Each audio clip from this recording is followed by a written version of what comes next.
عشاء کی نماز کے بعد جو ہے فرض نماز کے بعد 2 رکعت تو سنت مؤکدہ ہے ہی.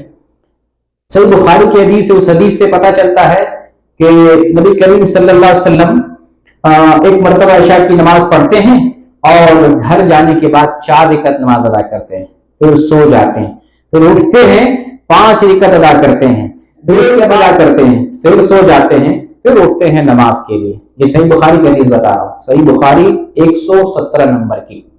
یہ تفصیل کیوں بتا دے رہا ہوں؟ تاکہ نمازوں کی رکعات اور تعداد معلوم رہے، سنت کیا ہے. اب ہمارے یہاں جو عشاء کی نماز جیسے بتائی جاتی ہے کہ 17 رکعت ہے، اس کا ثبوت تو ہمیں کہیں نہیں ملتا ہے. عشاء کی فرض نماز سے پہلے 4 رکعت نماز پڑھنے کو بولا جاتا ہے سنت غیر مؤکدہ کے نام سے. ایسی کوئی صحیح حدیث نہیں ہے کہ عشاء کی فرض نماز سے پہلے 4 رکعت نماز پڑھی جائے. میں نے پوری تفصیل آپ کو حدیث رسول کی روشنی میں دی ہے. تو ہم دین یہیں سے لیں گے، قرآن سے، حدیث سے لیں گے. اللہ کی عبادت کر رہے ہیں تو اللہ کی عبادت جس طرح سے اللہ تعالیٰ نے بیان کیا ہے، جس طرح سے محمد صلی اللہ علیہ وسلم نے بیان کیا، اسی طریقے سے کریں گے. تو عشاء کی فرض نماز سے پہلے 4 رکعت نفل کا کوئی ثبوت نہیں ملتا ہے.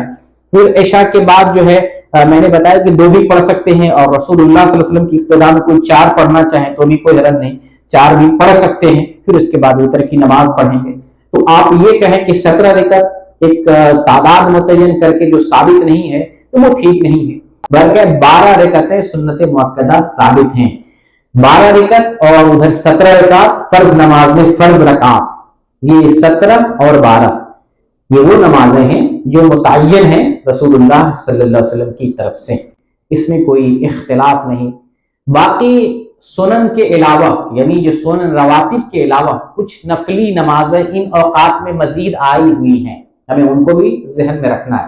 آپ عبادت کریں لیکن سنت طریقے پر. جو سنت آئی ہے اس سنت کے انداز میں اپنی طرف سے رکعات کا اضافہ کرنا، اوقات کو متعین کرنا، اپنی طرف سے دین میں کچھ ایجاد کرنا، اس کی ضرورت نہیں اور اجازت بھی نہیں ہے.